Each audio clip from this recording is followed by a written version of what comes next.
नमस्कार विद्यार्थी मित्रांनो, पुणे जिल्हा मध्यवर्ती बँकेची जी 434 जागाची जाहिरात आली आहे, तर त्याच्याबद्दल काही गोष्टी मी तुम्हाला सांगणार आहे. तर याची अर्ज करण्याची तारीख ही 1 डिसेंबर 2025 ते 20 डिसेंबर 2025 ही 20 दिवसच अर्ज करण्याची तारीख आहे. शुल्कासह अर्ज करायचं, रात्री 12पर्यंत अर्ज करू शकता तुम्ही 20 तारखेला.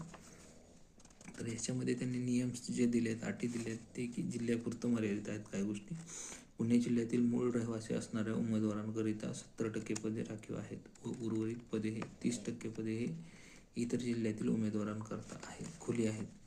आता पुणे जिल्ह्याबाहेरील पात्र उमेदवार उपलब्ध न झाल्यास जिल्ह्यातील पात्र उमेदवारांना सदर पदे भरती करण्यात येतील. म्हणजे बाहेरचे जे विद्यार्थी पात्र जर झाले नाहीत तर पुणे जिल्ह्यातील विद्यार्थ्यांना घेण्यात येईल.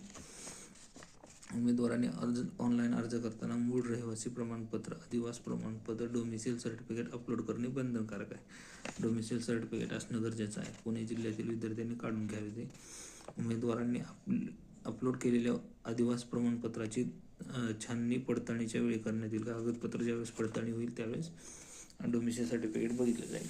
ऑनलाईन अर्ज भरताना उमेदवाराने स्वतःच्या ईमेल ID, मोबाईल व आधार क्रमांक अचूक भरणे आवश्यक आहे, अन्यथा अर्ज माहिती अभावी अपात्र होईल.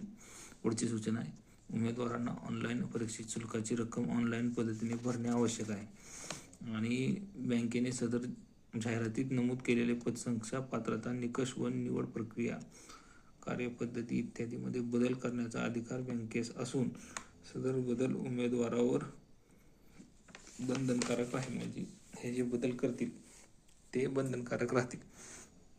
अशा पद्धतीने ही जाहिरात आली आहे. तर हे थोडंफार चुकीचं पण वाटतंय, पण ते जिल्ह्याच्या विद्यार्थ्यांना संधी भेटते त्याच्यामुळे त्यांच्या फायद्याचं आहे. ज्या त्या जिल्ह्यातील आहे ही लातूर DCCने पण काहीतरी असं मेन्शन केलेलं आहे की 70% जिल्ह्यातील व्यक्तींनाच भरण्यात येतील. चला ठीक आहे, असू द्या. पण ॲड आली, जाहिरात आली तर ॲप्लिकेशन करा, अभ्यास करा चांगला.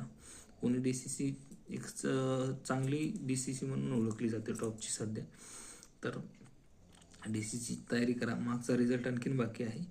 मागची प्रक्रिया झाल्यानंतरच पुढची होईल असं मला वाटतंय, किंवा दोन्ही एकत्र होऊ शकतात. कारण ते जानेवारीमध्ये जाते पूर्ण शेड्यूल. डिसेंबरमध्ये एक्झाम फॉर्म भरायचं संपत आहे, तर जानेवारीमध्ये जाईल. तुम्ही चांगली तयारी करा, चांगला वेळ आहे, ॲप्लिकेशन करा. कारण इलेक्शनमध्ये 2 महिने तरी जातील साधारणतः, रिझल्ट वगैरे बाकी सगळ्या गोष्टी पकडून. तर जानेवारीच्या मिड किंवा फेब्रुवारी स्टार्टला ही एक्झाम होईल. तर चांगली तयारी करा. All the best for exam. Form भरा, नक्की फॉर्म भरा सगळेजण.